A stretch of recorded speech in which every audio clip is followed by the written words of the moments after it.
Right, it's time to make something useful again. I'm going to make another plant pot, and I've got some wonderful new colours from Create and Bloom. I have got the little windows thingies to make holes, and I have got some new leaf moulds, and these were just from Amazon. In fact, all of this was just from Amazon. So I'll show you what I plan to do. I'm looking for something quite organic looking, I think. Again, I quite like the pots I've done before that kind of blend the resin through. We are going to make holes in the bottom of it, because this one actually comes with a little tray as well. And as you can see, each part has got a frame around it.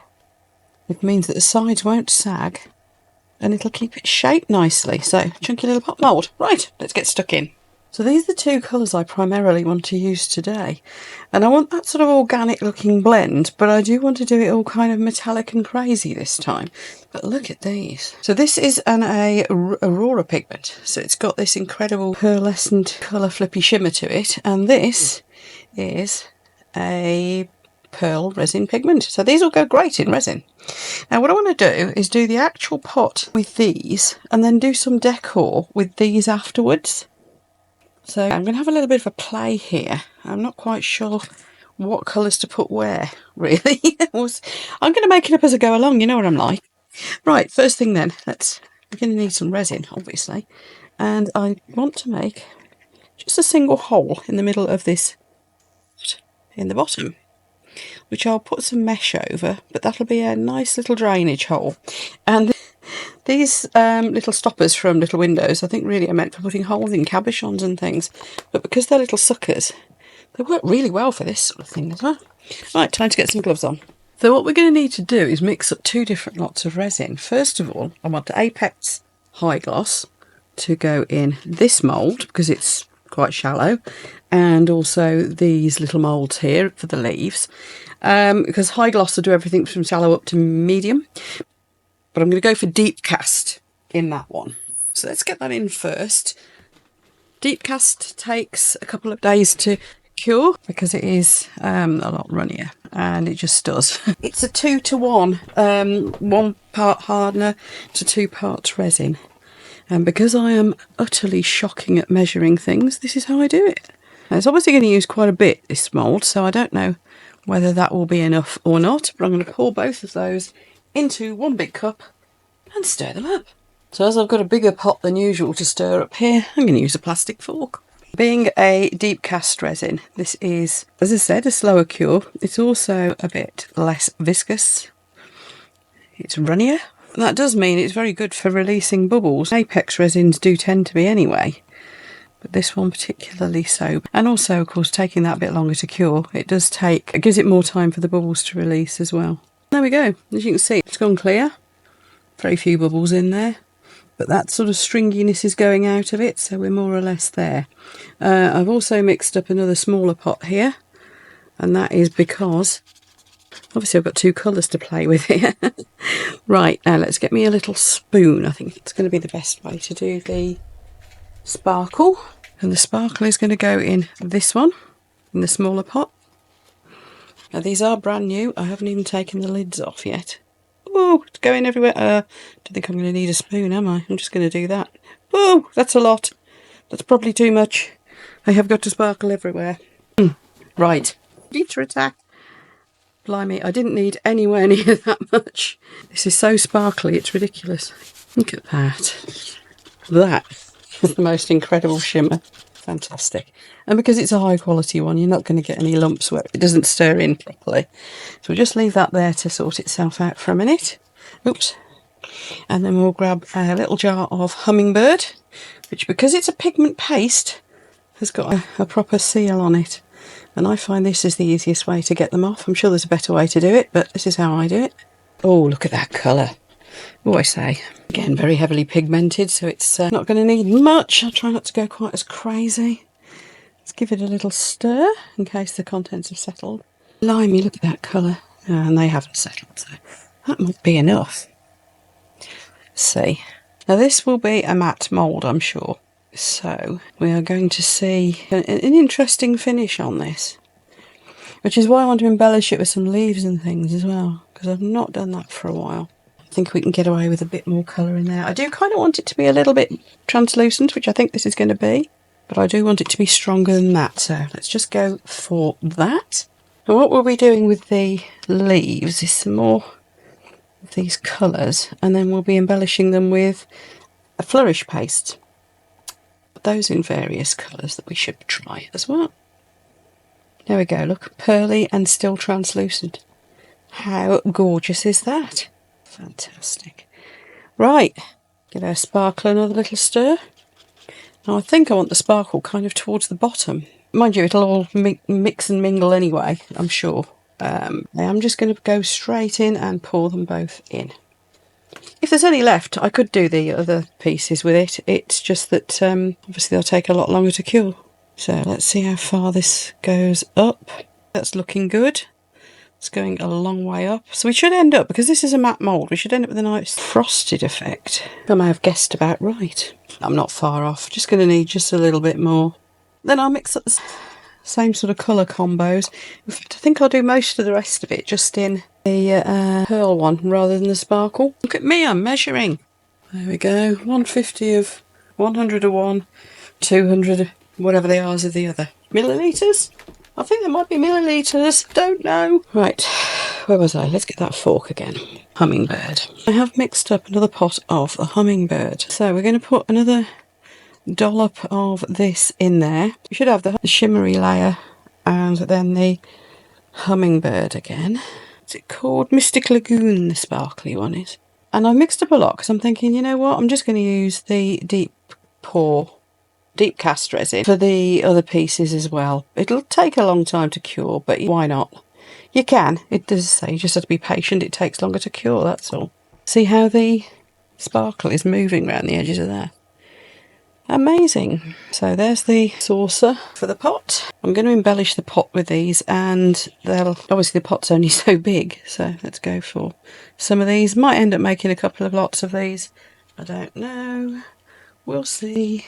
Again, the nice thing about using this deep cast resin for things like this is that although it's not really what it's intended for, because it's nice and thin, it runs around in the mould nicely.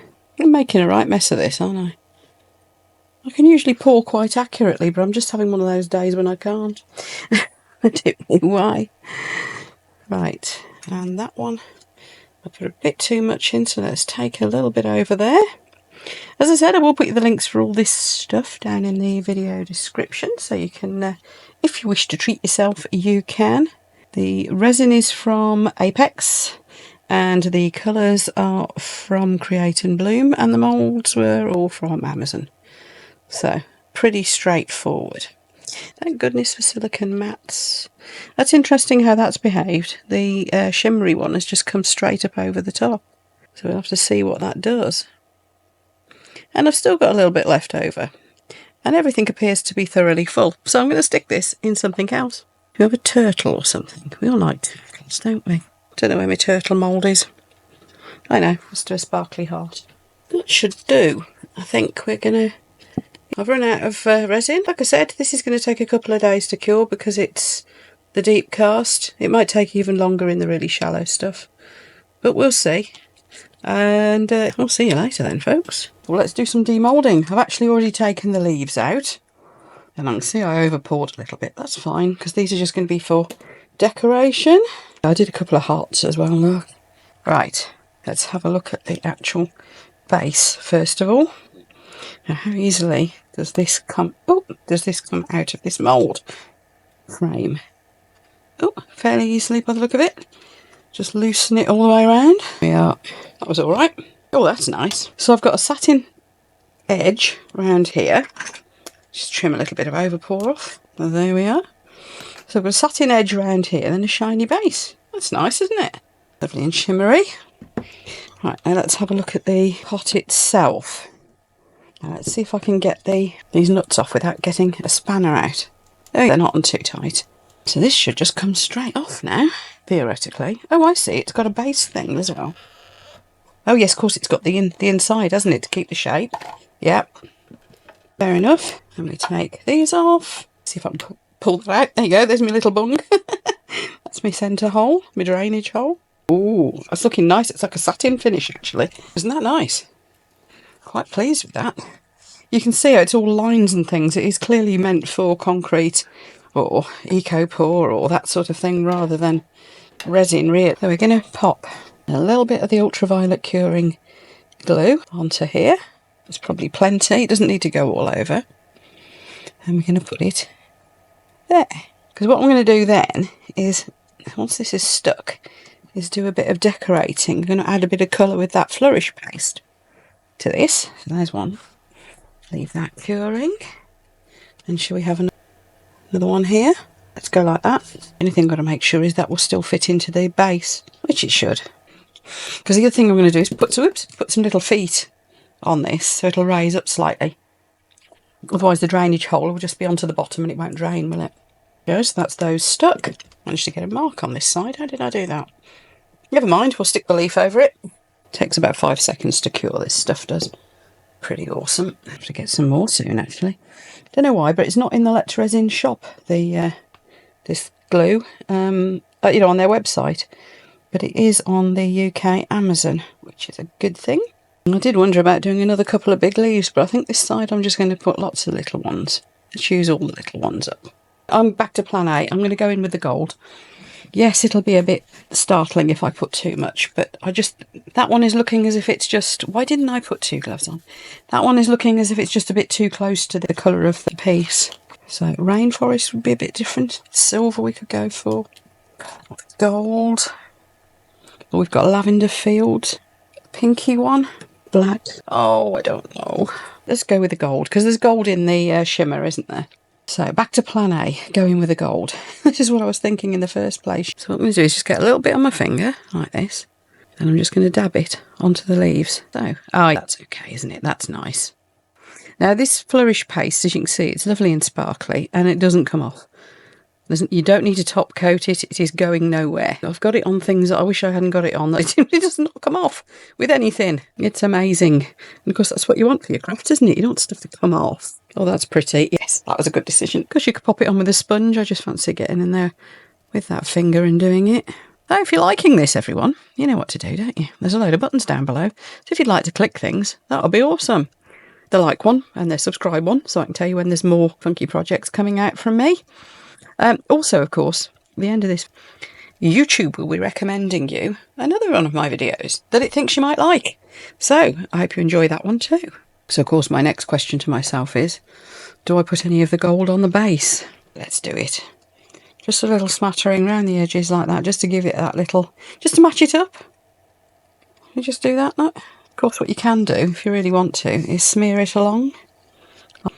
Which you could put as thick or as thin a paste on as you like of that. So you could get almost the effect of gold marker pens, if you really wanted to. But I'm kind of going with this sort of speckledy, more natural look. There we are. I think that'll do. Now this stuff dries really quick. So let's just put the last little bit off my glove onto here. We'll put our little feet on it. See, I could put a bit of gold around here as well, couldn't I?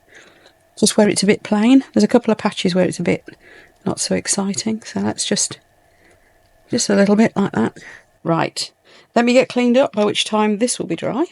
But first of all, of course, we need to put some little feet on the pot.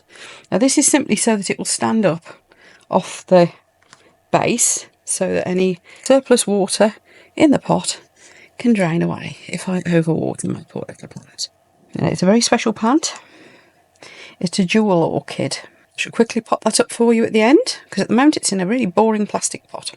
Right, see you shortly for the potting.